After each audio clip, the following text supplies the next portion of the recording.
प्रिय संस्कृत मित्राणि, नमो नमः। मैं दीपमाला उपाध्याय आप सबका स्वागत करती हूँ। आज मैं स्वर संधि के अंतर्गत गुण संधि को लेकर उपस्थित हूँ। इसके पहले हम लोग दीर्घ संधि का अध्ययन कर चुके हैं। यदि आप अभी तक नहीं देखे हैं तो डिस्क्रिप्शन बॉक्स में प्लेलिस्ट का लिंक है, कृपया उसे अवश्य देख लें। गुण संधि।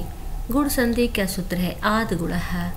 यदि पूर्व पद में अ या आ हो, ध्यान रखिएगा, पूर्व पद में अ या आ हो और उत्तर पद में इक वर्ण हो और इक वर्ण के अंतर्गत ई, उ और रे, एक और वर्ण है रे भी आता है, लेकिन रे का प्रयोग आप लोगों को पूछा नहीं जाता।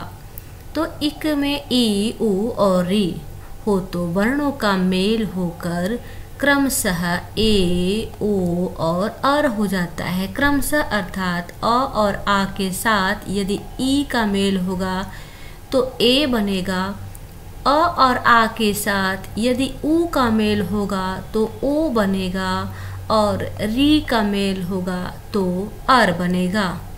जैसे यदि पूर्व पद में अ या आ हो, उत्तर पद में इन दोनों में से कोई भी ई हो तो दोनों का मेल होकर ए बनता है।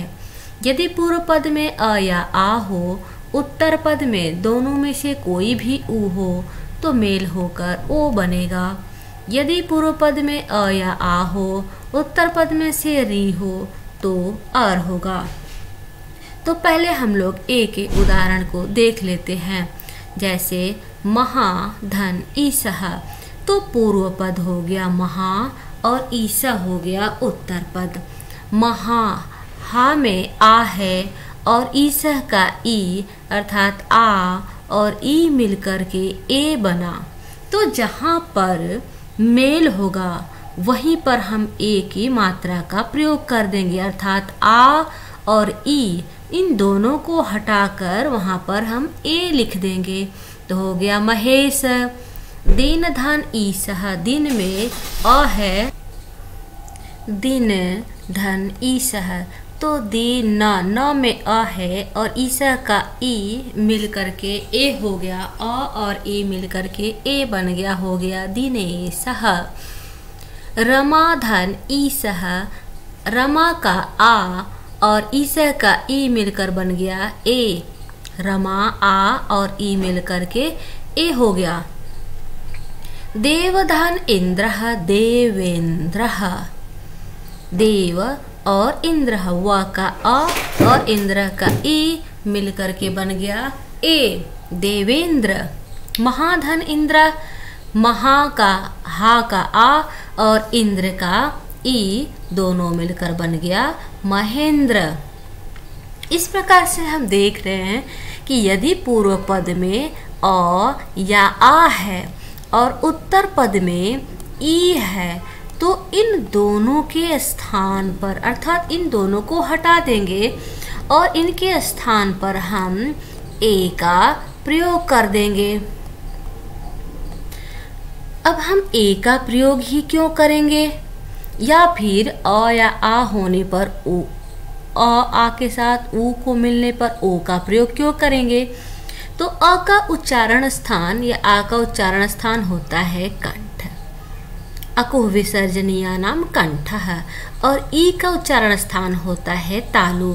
जब हमको इन दोनों के स्थान पर रखना है तो इन दोनों के स्थान से उच्चारित होने वाला जो स्वर है वो होता है ए।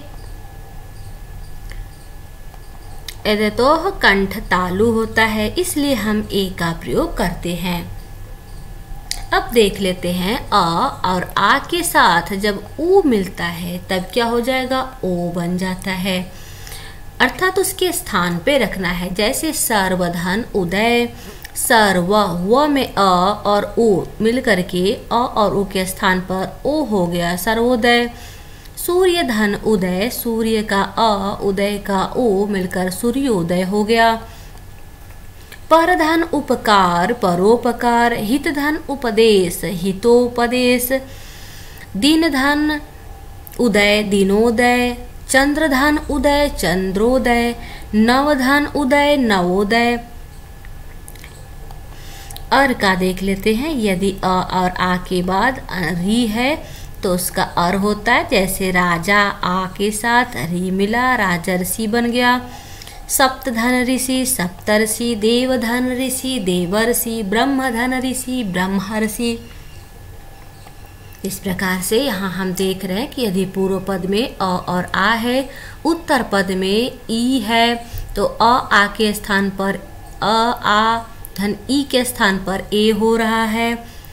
अ आ और उ मिल रहा है तो ओ बन रहा है। अ आ के साथ अगर री मिल रहा है तो अर हो जा रहा है।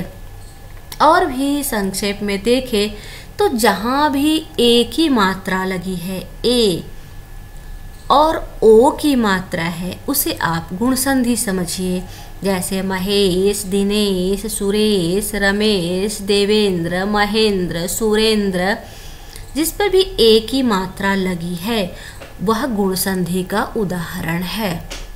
अब इसे अंतर कैसे करेंगे, इसे विच्छेद कैसे करेंगे। जैसे हम कह दिए महेंद्र, तो जहाँ पर ए की मात्रा है वहीं से आपको अलग कर देना है। जैसे यहाँ एक उदाहरण है महेंद्र, तो ए लगा है इंद्र के लिए, ई के लिए ए का प्रयोग है, अर्थात उत्तर पद में ई होगा, तो आप लिख दिए इंद्र। महेंद्र के अंतर्गत ई पहले निकाल दीजिए। अब पूर्व पद का एक लक्षण है कि या तो अ होगा या फिर आ होगा। तो अगर मह लिखते हैं तो मह शब्द का अर्थ नहीं होता, तो महा लिख देंगे, महाधन इंद्र। ऐसे ही सुरेंद्र कर देते हैं, सुरेंद्र। रे पर लगा, र पर ए लगा है, यहाँ से हटा देंगे, इंद्र कर दिए, सूरधन इंद्र। ऐसे ही जहाँ भी ओ की मात्रा है उसे हम गुण संधि समझेंगे। ओ जहाँ लगा है ओ को ऊ कर देंगे और पूर्व पद में अ या आ की मात्रा लगा देंगे जो सही शब्द हो। जैसे नवोदय, नवोदय, तो नवोदय में व पर ओ की मात्रा है, नवोदय, तो ओ को हम ऊ कर देंगे, उदय कर दिए और नव शब्द हो गया, नवधन उदय। बाकी अर जिसमें भी लगा हो वहाँ पर गुण संधि है, जैसे राजर्षि, सप्तर्षि, महर्षि, देवर्षि, ब्रह्मर्षि, ये सभी गुण संधि के उदाहरण है। गुण संधि के कुछ अन्य उदाहरण को भी देख लेते हैं। जैसे अनेन धन इति, अनेनेति, अ और ई मिलकर ए हो गया। यथा धन इच्छया, यथेक्षया, आ और ई मिलकर ए बना है। मातेव धन माता, माता धन इव का ए हो गया। लतेयम अर्थात लता धन इयम, आ और ई मिलकर ए बना। ऐसे ही ओ का उदाहरण देख लेते हैं। वृक्षस्य ऊपरि, वृक्षस्योपरि, सूर्योदयात अर्थात सूर्य धन उदयात, घृत धन उत्पत्ति ही, घृतोत्पत्ति ही, मानवो उचितम। अब देखिए यहाँ पर ओ है तो उचितम कर दिए और मानव कर दिए। गृह धन उद्यानम, तो ह में ओ की मात्रा लगा दीजिए, गृहोद्यानम। अर का उदाहरण देख लेते हैं। महाधन ऋषि, महर्षि, देवर्षि में देवधन ऋषि, वसंत धन ऋतु, वसंत ऋतु, वर्षतु धन, वर्षतु अर्थात वर्षा धन ऋतु। तो अभी तक हम लोगों ने देखा कि गुण संधि में पूर्व पद में अ और आ होता है और उत्तर पद में ई अगर है तो ए बनेगा, अगर ऊ है तो ओ बनेगा। उम्मीद है कि आप लोगों को समझ में आ गया होगा। धन्यवाद। मिलती हूँ फिर अगले वीडियो के साथ। नमस्कार।